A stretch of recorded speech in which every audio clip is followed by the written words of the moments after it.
आज हम बनाएंगे मक्की की रोटी और सरसों का साग बना के तैयार करें। सबसे पहले हम सरसों का साग बनाएंगे। सरसों का साग हमने ताज़ा 500 ग्राम ले लिया था। फिर हमने 250 ग्राम पालक का साग ले लिया था। इसी तरह हमें ताज़ा लेना है। फिर हमें अच्छे से साफ करके और 3-4 पानी में हमने वॉश करके फिर हमें कटिंग कर लेना है। सबसे पहले हम सरसों का साग कटिंग करेंगे। इसी तरीके से चाकू की मदद से हमें छोटा छोटा कर लेना है सरसों का साग। इसी तरीके से हमें पूरा ही सरसों का साग कटिंग करके रख लेना है। आप चाहे तो हंसिया से भी काट सकते हो। फिर हमने जो पालक धो के और साफ करके ली थी वो भी हम कटिंग कर लेंगे। आप चाहे तो बथुआ का साग भी ले सकते हो। अब हमने सरसों का साग पूरा ही कटिंग करके ले लिया था।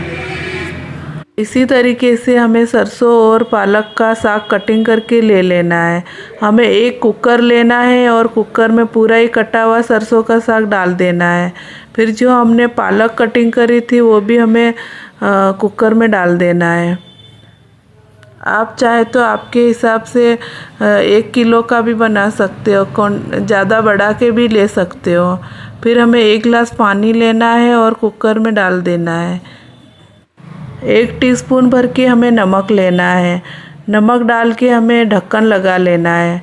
फिर हमें गैस चालू करना है और भाजी को हमें पकने के लिए रख देना है।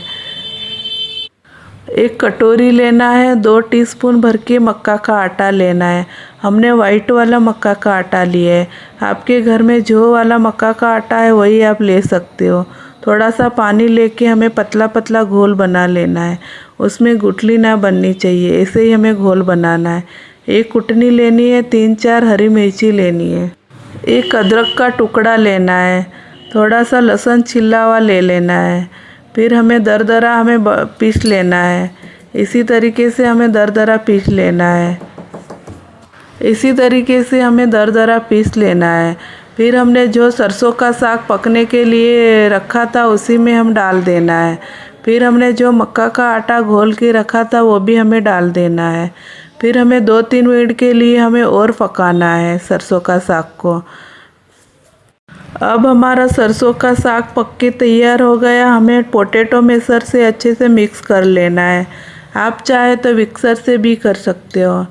इसी तरह हमें अच्छा सा मैश करा हुआ साग होना चाहिए, तभी हमारा सरसों का साग में अच्छा सा टेस्ट आएगा। आप देख सकते हो ऐसे ही मिक्स होना चाहिए सरसों का साग। हमारा सरसों का साग बहुत अच्छा मिक्स हो गया। हमें गैस चालू करना है और कढ़ाई रखना है। 1 चम्मच भर के हमें घी लेना है। घी हमारा अच्छे गर्म हो जाए फिर हमें 1 टीस्पून भर के जीरा लेना है। जीरा अच्छे से चटक जाए फिर हमने 2 प्याज कटिंग करी थी वो भी ले लेना है, ऐड कर लेना है। हरी मिर्ची हमें ऐड कर लेना है, छोटी छोटी कटिंग करी हुई।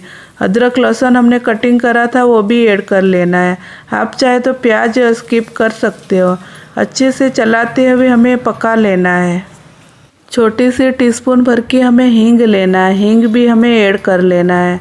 गोल्डन ब्राउन होने तक हमें अच्छे से प्याज पका लेना है।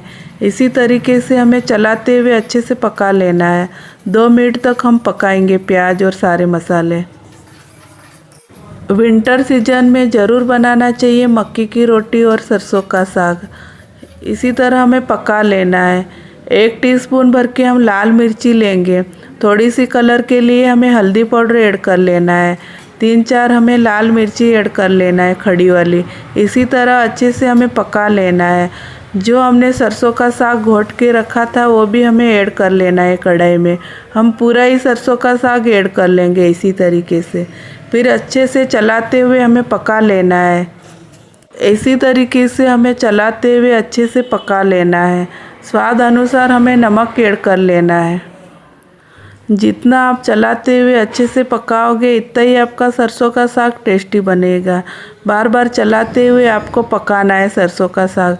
हम 5 मिनट के लिए हम और पकाएंगे सरसों का साग। ऐसे ही आपको चलाते हुए पकाना है बार बार। पंजाबी घरों में ज़रूर बनाया जाता है सरसों का साग और मक्की की रोटी। इसी तरीके से सरसों का साग बनाया जाता है। आप देख सकते हो हमारा सरसों का साग बनके तैयार हो गए। देखने में इतना अच्छा लग रहा तो खाने में भी बहुत टेस्टी लगेगा। आप देख सकते हो कितना अच्छा बनके तैयार हो गया हमारा सरसों का साग। थोड़ा सा हम बटर ऊपर डाल देंगे। अब हम मक्की की रोटी बनाएंगे। एक थाला लेना है और एक कटोरी भर के हमें मक्का का आटा लेना है। 1 टीस्पून भर के हमें नमक ऐड कर लेना है। थोड़ा थोड़ा पानी लेके हमें आटा लगा लेना है अच्छे से। इसी तरीके से हमें थोड़ा थोड़ा पानी लेके ही आटा लगाना। हम ठंडा पानी से ही आटा लगा के तैयार करेंगे। इसी तरीके से 5 मिनट तक हमें आटा अच्छे से लगा लेना है। हम वाइट वाला मक्का का आटा की रोटी बना के तैयार करेंगे। आप चाहे तो येलो वाला आटा की रोटी भी बना के तैयार इसी तरीके से कर सकते हैं। आप देख सकते हो हमारा आटा बन के तैयार हो गया। हम अब गोल गोल बॉल्स बना लेंगे। इसी तरीके से आप जितनी मोटी बनाना चाहो इतना ही बड़ा आप बॉल्स ले सकते हो। हमें उसमें बॉल्स में दरार नहीं होनी चाहिए। थोड़ा सा पानी लेके हमें गोल गोल बना लेना है इसी तरीके से।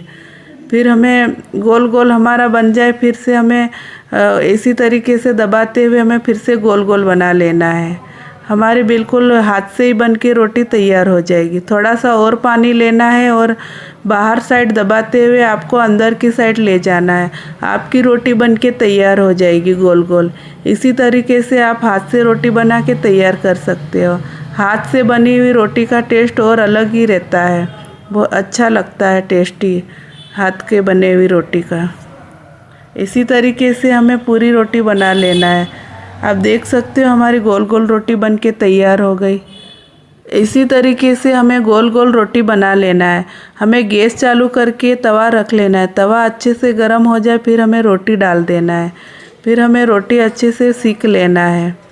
इसी तरीके से आप देख सकते हो हमारी रोटी कितनी अच्छी गोल गोल बन के तैयार हो गई। आप भी ऐसे हाथ से ही रोटी बना के तैयार कर सकते हो। बड़ी आसानी से आपकी हाथ से रोटी बन के तैयार हो जाएगी। इसी तरह हमें सेक लेना है। आप देख सकते हो कितनी अच्छी हमारी सिक के तैयार हो गई। ऐसे ही आप मक्की की रोटी बना सकते हो। मक्की की रोटी और सरसों का साग आप बना के तैयार कर सकते हो।